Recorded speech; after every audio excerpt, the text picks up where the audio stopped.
Assalamualaikum warahmatullahi wabarakatuh. Perkenalkan, nama saya Wahidah Sulasi. Saya merupakan mahasiswi dari Institut Agama Islam Syarifuddin Wonorejo Lumajang, semester 6, Prodi PAI. Pada kesempatan kali ini, saya akan membahas atau menerangkan bagaimana cara membuat perangkat pembelajaran. Yang pertama yaitu tentang kalender pendidikan. Kalender pendidikan adalah satuan waktu atau pengaturan waktu dalam kegiatan belajar mengajar selama 1 tahun ajaran. Kalender pendidikan mencangkup permulaan tahun ajaran baru, waktu pembelajaran efektif, minggu efektif belajar, juga tentang hari libur. Nah, di dalam kalender pendidikan terdapat beberapa warna atau kode-kode yang mana di dalam warna dan kode ini mengandung makna atau maksud yang berbeda-beda. Contohnya, warna merah. Nah, warna merah ini menunjukkan hari libur umum. Nah, karena menunjukkan hari libur umum, maka di warna merah ini dikasih kode LU, maksudnya libur umum. Nah, di sini juga terdapat warna merah, akan tetapi kodenya beda, yaitu LHB. LHB itu maksudnya apa? LHB itu maksudnya libur hari besar. Nah, hari besar itu contohnya seperti Tahun Baru Masehi, Hari Imlek, Hari Isra Mi'raj, atau Hari Nyepi. Nah, di sini juga terdapat warna putih. Warna putih ini menunjukkan bahwa hari ini adalah hari efektif belajar. Nah, juga terdapat kode LS1. LS1 itu maksudnya apa? Libur semester 1. Ada kode LS2. LS2 itu maksudnya libur semester 2. Nah, di dalam kalender ini terdapat warna dan kode-kode yang berbeda, yang mana yang dimaksud dalam warna dan kode ini bisa kita lihat di keterangan pada kalender pendidikan. Akan tetapi, setiap lembaga memiliki kebijakan masing-masing dalam kegiatan atau pembuatan kalender pendidikan. Nah, contohnya, kita liburnya kalau dari kalender yang kita dapat dari Kementerian Agama, contohnya kita liburnya di sini liburnya hari Minggu. Nah, akan tetapi di lembaga kita harinya libur umumnya yaitu hari Jumat. Nah, maka kita bisa mengubahnya LU libur umumnya ini di hari Jumat. Nah, yang kedua saya akan menerangkan tentang analisis alokasi waktu atau sering kita sebut dengan RPE atau rincian pekan efektif. Rincian pekan efektif itu apa? Hitungan hari-hari efektif yang ada pada tahun pelajaran yang sedang berlangsung. Nah, bagaimana cara kita membuat analisis alokasi waktu? Yang pertama, kita harus memasukkan satuan pendidikan, kemudian mata pelajaran, kelas atau semester, alokasi waktu, dan tahun pelajaran. Karena di sini saya mencontohkannya di Madrasah Aliyah, berarti satuan pendidikannya di Madrasah Aliyah pada mata pelajaran SKI kelas 10 semester genap. Nah, di sini dalam analisis alokasi waktu ini terdapat perhitungan minggu atau jam efektif. Nah, di sini ada nomor 1 dan nomor 2. Yang di sini adalah merupakan jumlah minggu efektif, di sini merupakan jumlah minggu tidak efektif. Kita mulai dari jumlah minggu efektif yang terlebih dahulu. Nah, contohnya di bulan Januari. Di bulan Januari ini terdapat 5 minggu. Nah, di bulan Februari terdapat 4 minggu. Di bulan Maret terdapat 4 minggu, April 4 minggu, Mei 5 minggu, Juni 4 minggu. Nah, dari mana kita mengetahui bahwa Januari ini terdapat 5 minggu efektif? Nah, kita melihatnya di kalender pendidikan. Nah, jadi cara menghitungnya di bulan Januari terdapat 5 minggu efektif. Nah, cara menghitungnya dari nomor 1 atau di tanggal 3. Nah, ini termasuk 1 minggu efektif, 2 minggu efektif, 3 minggu efektif, 4 minggu efektif, dan 5 minggu efektif. Nah, kenapa tanggal 31 ini dimasukkan 5 minggu efektif di bulan Januari. Kenapa bisa 5? Karena di tanggal 31 ini di bulan Januari kita itu masih ngajar. Berarti di sini dianggap efektif, minggu efektif di bulan Januari. Nah, kemudian dijumlah dari bulan Januari 5 minggu bulan Januari, di Februari 4 minggu, Maret 4 minggu, April 4 minggu, dan sampai Juni 4 minggu ini. Nah, kita jumlahnya yaitu 26 minggu efektif. Nah, kemudian di sini ada juga jumlah minggu tidak efektif.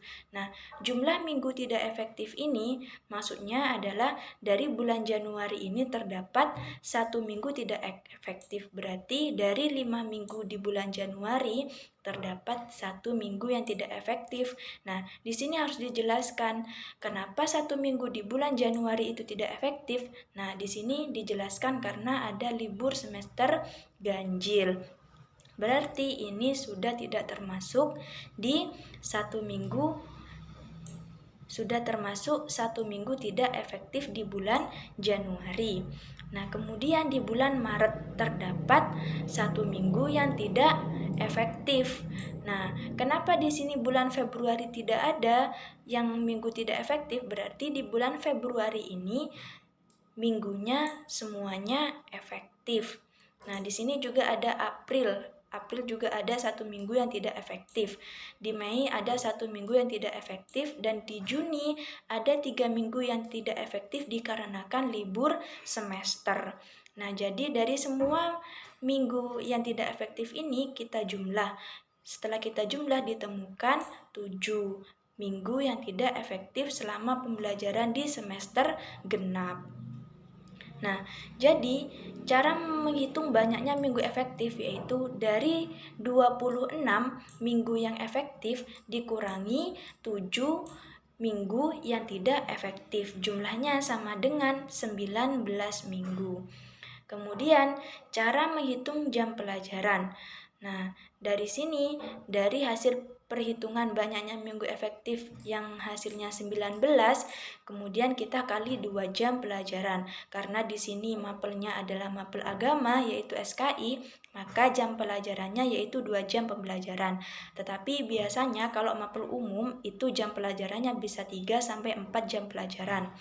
Nah, jadi dari 19 minggu ini dikalikan 2 jam pelajaran, ditemukan 38 jam pelajaran selama 1 semester genap.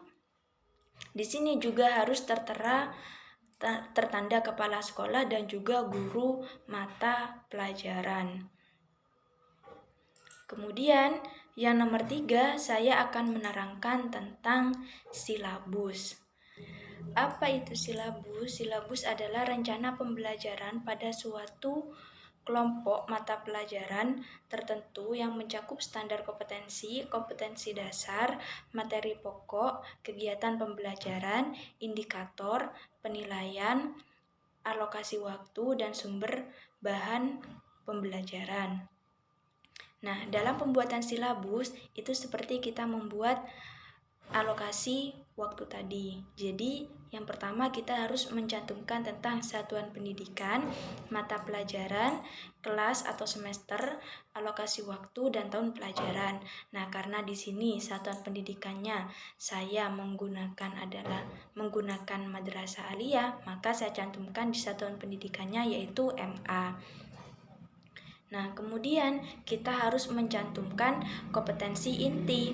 Nah, kompetensi inti ini kita dapat dari mana? Yaitu kita dapat dari KMA 183. Nah, jadi sebelum membuat silabus juga kita harus mencantumkan kompetensi inti, yaitu kompetensi inti 1, 2, sampai KI 4. Nah, kemudian di sini terdapat kompetensi dasar. Kompetensi dasar ini kita dapat dari mana? Kita juga dapat dari KMA 183. Jadi kita cantumkan sesuai mata pelajaran yang kita ambil. Kalau di sini saya mencontohkan tentang sejarah kebudayaan Islam, nah maka di sini kompetensi dasarnya tentang sejarah kebudayaan Islam. Nah, kemudian indikator. Indikator ini apa? Indikator merupakan penanda pencapaian kompetensi dasar secara spesifik yang dapat dijadikan ukuran atau untuk mengetahui ketercapaiannya pembelajaran. Nah, kemudian kita cantumkan juga materi pokok. Nah, materi pokok ini maksudnya apa? Inti dari pembahasan. Di sini kan KD-nya mencakup tentang menganalisis kebudayaan masyarakat Mekah sebelum Islam, kemudian menilai kebudayaan masyarakat Mekah sebelum Islam. Jadi materi pokoknya tentang peradaban bangsa Arab sebelum agama Islam. Nah, kemudian di sini ada kegiatan pembelajaran. Nah, dalam kegiatan pembelajaran ini kita cantumkan. Nah, di sini contohnya seperti mengamati, menanya, mengeksplorasi, mengasosiasi, dan mengkomunikasikan materi, nah dan lain sebagainya. Nah, di sini juga ada penilaian. Penilaiannya yaitu tentang pengetahuan, keterampilan, dan sikap. Jadi yang masuk dalam standar penilaian di sini yaitu pengetahuan siswa, keterampilan siswa, dan juga sikap siswa. Di sini juga ada alokasi waktu. Alokasi waktu ini kita dapat dari mana? Kita dapat dari analisis alokasi waktu. Jadi contohnya 38 jam pelajaran. Berarti yang 4 jam pelajaran itu kita taruh di KI 1 dan KI 4, contohnya begitu. Nah, dan di sini juga ada sumber belajar. Nah, kita juga harus cantumkan kita sumber belajarnya dapat dari mana. Contohnya kita dari buku paket, ya kita cantumkan dari buku paket. Jika kita dapatnya dari internet, ya kita cantumkannya dari internet. Kemudian yang keempat, saya akan menerangkan tentang PROTA. PROTA adalah rencana penetapan alokasi waktu dalam 1 tahun untuk mencapai tujuan SK dan KD yang telah ditetapkan. Nah, dalam pembuatan PROTA, kita harus mencantumkan satuan pendidikan, mata pelajaran, kelas, alokasi waktu, dan tahun pelajaran. Nah, kemudian seperti silabus tadi, kita harus mencantumkan kompetensi inti yang juga kita dapat dari KMA 183. Jadi antara kompetensi inti di PROTA dan juga di silabus itu sama. Kemudian ada semester. Nah, di sini karena ini PROTA dalam 1 tahun, jadi semesternya ada semester ganjil dan juga ada semester genap. Kemudian kita mencantumkan tentang KD. Nah, jadi KD-nya kita masukkan. Nah, kemudian di sini juga ada alokasi waktu. Nah, ini kok bisa beda? Ada yang 4 jam pelajaran, ada 10 jam pelajaran, ada 4 jam pelajaran. Nah, cara menentukannya bagaimana? Nah, jadi dalam KD menganalisis kebudayaan masyarakat Mekah sebelum Islam itu dalam 1 minggu contohnya ada 2 jam pelajaran. Nah, cukupkah kita dalam 1 pertemuan dalam 2 jam pelajaran itu mempelajari tentang menganalisis kebudayaan masyarakat Mekah sebelum Islam?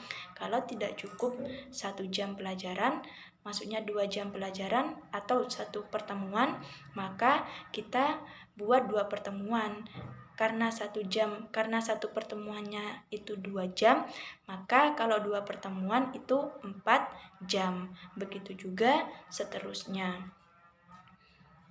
Kemudian saya akan menerangkan tentang PROMES. PROMES adalah satuan waktu yang digunakan untuk penyelenggaraan program pendidikan selama 1 semester. Nah, dalam pembuatan PROMES seperti sebelumnya, kita harus mencantumkan tentang satuan pendidikan, mata pelajaran, kelas atau semester, alokasi waktu, dan tahun pelajaran. Nah, di sini alokasi waktunya 2 jam per minggu, 2 jam pelajaran per minggu. Nah, jadi karena ini adalah mata pelajaran agama, yaitu SKI, jadi alokasi waktunya 2 jam pelajaran.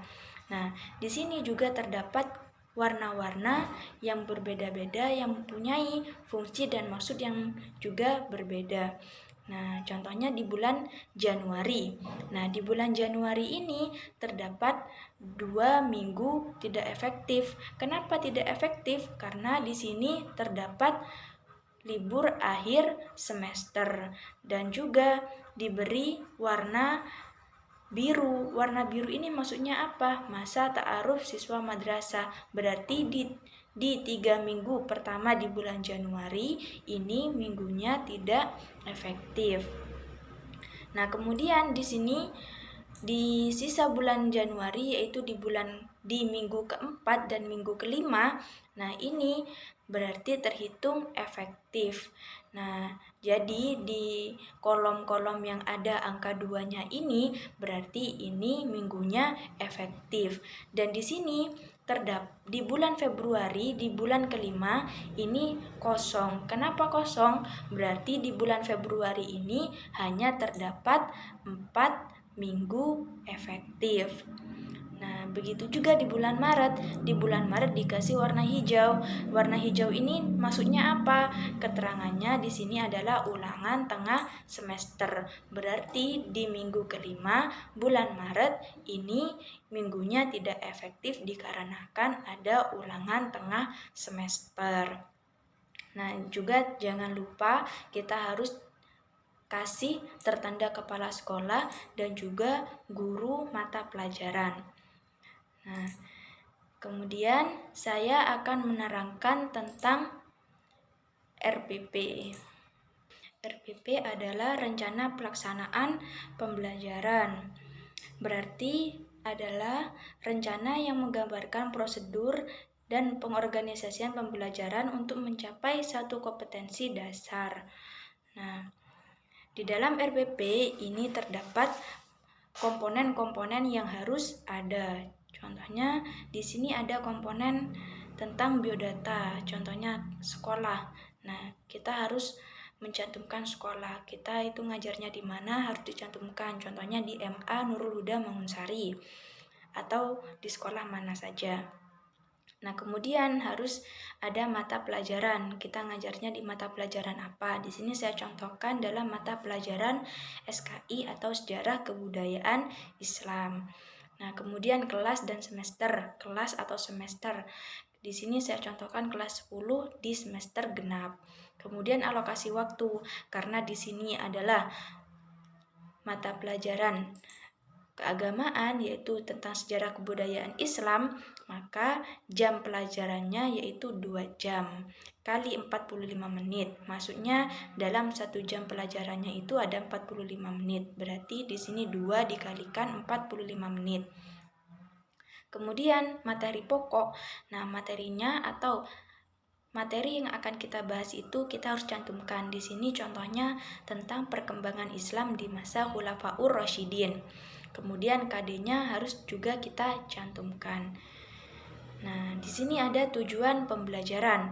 Nah, tujuan pembelajaran ini adalah untuk mengetahui atau apa sih gunanya kita belajar tentang perkembangan Islam masa Khulafaur Rasyidin, atau apa yang kita harapkan agar siswa kita itu bisa mengenal tentang apa begitu. Nah, di sini melalui kegiatan mengamati, menanya, mengeksplorasi, mengasosiasi, dan mengkomunikasikan, peserta didik mampu atau guru mengharapkan peserta didik itu mampu yang pertama mengenal Khalifah Abu Bakar Ash-Shiddiq dengan baik, yang kemudian memahami proses terpilihnya Khalifah Abu Bakar Ash-Shiddiq dengan baik, juga mengkomunikasikan substansi dan strategi dakwah Khalifah Abu Bakar Ash-Shiddiq dengan baik. Kemudian juga harus mencantumkan media. Media itu media apa saja yang kita gunakan dalam kegiatan belajar mengajar. Contohnya di sini kita menggunakan media worksheet atau lembar kerja siswa. Kemudian kita menggunakan lembar penilaian. Kemudian juga menggunakan LCD proyektor. Nah, di sini juga dicantumkan alat dan bahan. Alat atau bahan apa saja yang kita gunakan dalam kegiatan belajar mengajar. Nah, contohnya di sini kita menggunakan alat atau bahan penggaris, spidol, atau papan tulis. Nah, jika kita menggunakan laptop, kita juga cantumkan bahannya yang kita gunakan. Laptop juga di sini dicantumkan internet. Nah, kemudian kita harus mencantumkan kegiatan pembelajaran. Nah, jadi dimulai dari pertama guru masuk ke dalam kelas, itu sudah harus kita cantumkan di kegiatan pembelajaran. Contohnya di pertemuan ke-1 dan 2. Nah, jadi sebelum kegiatan belajar mengajar dimulai itu ada pendahuluan. Nah, pendahuluannya itu apa saja? Kita cantumkan juga. Contohnya, peserta didik memberi salam dan membimbing siswa untuk berdoa. Kemudian, guru mengecek kehadiran siswa didik dan memberi motivasi, atau biar lebih semangat bisa dikasih yel-yel atau ice breaking. Kemudian yang ketiga, guru menyampaikan tujuan dan manfaat pembelajaran tentang topik yang akan diajarkan. Jadi sebelum kita menyampaikan materi kepada siswa, guru hendaknya menyampaikan tujuan atau apa sih manfaatnya kita belajar tentang topik yang akan kita bahas. Itu. Nah, kemudian yang keempat, guru menyampaikan garis besar cakupan materi dan langkah pembelajaran.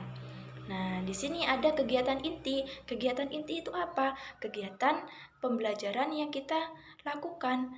Contohnya di sini ada kegiatan inti, kegiatan literasi. Nah, jadi peserta didik diberi motivasi dan panduan untuk melihat, mengamati, membaca atau menuliskan kembali.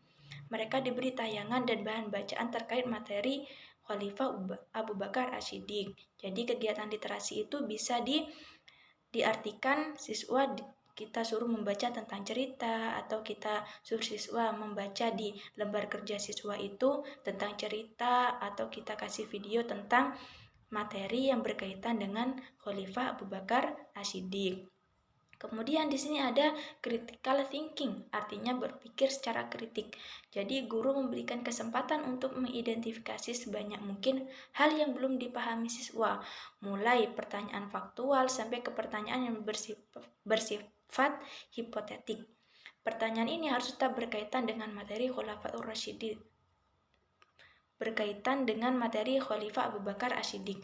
Jadi materi critical thinking di sini, setelah siswa membaca, mengamati, dan menuliskan, siswa itu diberi kebebasan untuk bertanya apa yang belum siswa mengerti. Kemudian di sini ada collaboration atau kerjasama. Contohnya di sini peserta didik dibentuk dalam beberapa kelompok untuk mendiskusikan, mengumpulkan informasi, mempresentasikan ulang, dan saling bertukar informasi mengenai Khalifah Abu Bakar Ash-Shiddiq. Nah, jadi di sini siswa itu diberi tugas, atau dibentuk sebuah kelompok agar mereka itu berkolaborasi atau bertukar pikiran. Kemudian setelah bertukar pikiran dan mendiskusikan tentang siapa sih Khalifah Abu Bakar Ash-Shiddiq ini, nah kemudian siswa diperintah untuk mempresentasikan apa yang telah mereka diskusikan bersama kelompok mereka. Kemudian di sini ada communication atau berkomunikasi. Nah, peserta didik mempresentasikan hasil kerja kelompok atau individu secara klasikal, mengumumkakan pendapat atas presentasi yang telah dilakukan, kemudian ditanggapi kembali oleh kelompok atau individu yang mempresentasikan. Nah, kemudian setelah siswa bertukar pikiran, kemudian di sini ada komunikasi. Nah, setelah kelompok itu mempresentasikan secara individual atau secara kelompok, nah di sini siswa diberikan kesempatan untuk mengemukakan pendapat mereka tentang siapa sih Khalifah Abu Bakar Ash-Shiddiq ini. Nah, kemudian di sini ada creativity atau kreativitas. Nah, guru dan peserta didik membuat kesimpulan tentang hal-hal yang telah dipelajari terkait Khalifah Abu Bakar Ash-Shiddiq. Peserta didik kemudian diberi kesempatan untuk menanyakan kembali hal-hal yang belum dipahami. Nah, jadi di kreativitas ini, guru memberikan kesimpulan setelah mereka berdiskusi dan mempresentasikan tentang informasi yang telah mereka dapat. Nah, jadi di sini di terakhir pembelajaran, guru memberikan kesimpulan tentang pelajaran yang telah mereka pelajari. Nah, kemudian setelah kegiatan inti ini sudah terselesaikan semua, telah dilakukan semua. Nah, di sini ada kegiatan penutup. Jadi sebelum mereka mengakhiri pembelajaran, ini ada kegiatan penutup. Nah, di sini ada beberapa, yaitu yang pertama, guru bersama peserta didik merefleksikan pengalaman belajar. Nah, jadi guru itu merefleksikan bagaimana pengalaman belajar setelah mereka mempelajari tentang Khalifah Abu Bakar As-Siddiq. Kemudian guru memberikan penilaian lisan secara acak dan singkat. Nah, jadi dari beberapa kelompok itu, guru bebas mengacak atau memberikan penilaian terhadap hasil diskusi dari setiap kelompok atau dari setiap individu. Nah, ketiga, guru menyampaikan rencana pembelajaran pada pertemuan berikutnya.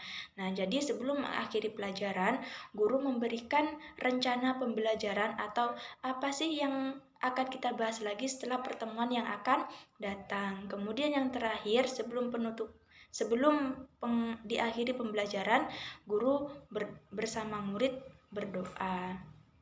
Nah, dan di akhir, guru memberikan penilaian hasil pembelajaran melalui penilaian sikap, penilaian pengetahuan, dan penilaian keterampilan siswa.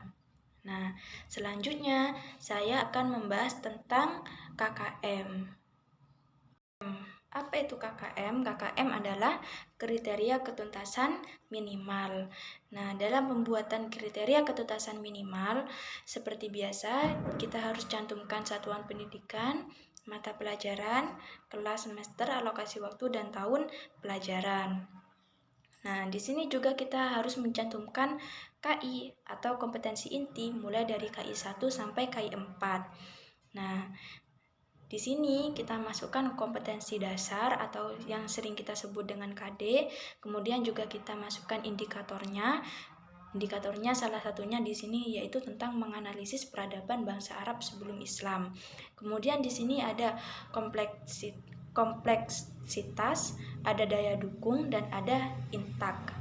Nah, dari kompleksitas ini, kemampuan siswa untuk memahaminya berapa? Di sini ada tinggi, ada sedang, ada rendah. Nah, jika itu pengetahuannya tinggi, maksudnya soalnya sulit, nah kita memberi nilainya yaitu antara 50 sampai 64. Nah, jadi jika tingkat pengetahuannya itu sedang, maka nilainya 65 sampai 80.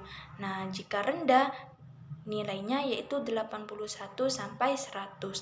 Jadi, dari menganalisis peradaban bangsa Arab sebelum Islam ini, tingkat pengetahuannya itu tinggi, sedang, atau rendah. Nah, jika tinggi, kita memberi nilai antara 50 sampai 64. Nah, di sini kita kasih nilai 54. Kemudian juga di daya dukung. Di daya dukung ini tingkat pengetahuannya itu tinggi, sedang, atau rendah. Jika tinggi, di sini nilainya 81 sampai 100. Jika sedang, 65 sampai 80. Jika tingkat pengetahuannya rendah, maka 50 sampai 64. Nah, di sini kita pilih sedang. Jadi di antara 65 sampai 80 kita kasih nilai 75. Nah, dari segi intak juga, jika tinggi kita kasih nilai 81 sampai 100, sedang 65 sampai 80, rendah 50 sampai 64. Nah, di sini kita kasih nilai pengetahuannya yaitu 66. Nah, jadi dari ketiga nilai ini kita jumlah 50, 75, 66. Nah, dari 54, 75, sampai 66 ini jumlahnya berapa? Kita bagi 3. Di sini diketahui nilainya yaitu 65. Nah, jadi bisa kita ketahui bahwa nilai KKM-nya di sini yaitu 65. Begitu juga seterusnya, cara mengetahui tingkat atau level pengetahuannya. Nah, nanti setelah kita jumlah semua, nanti di akhir, di jumlah nilai KKM-nya ini, bagaimana cara kita mengetahui nilainya? Nah, dari semua jumlah per KD ini setelah kita hitung, nanti kita bagi sesuai terdapat berapa KD di sini. Nah, kemudian kita bisa mengetahui tentang di hasil akhirnya. Di sini di hasil akhirnya kita dapati yaitu hasilnya 65. Later. Itulah sedikit pemaparan dari saya. Semoga video ini bermanfaat bagi penonton sekalian.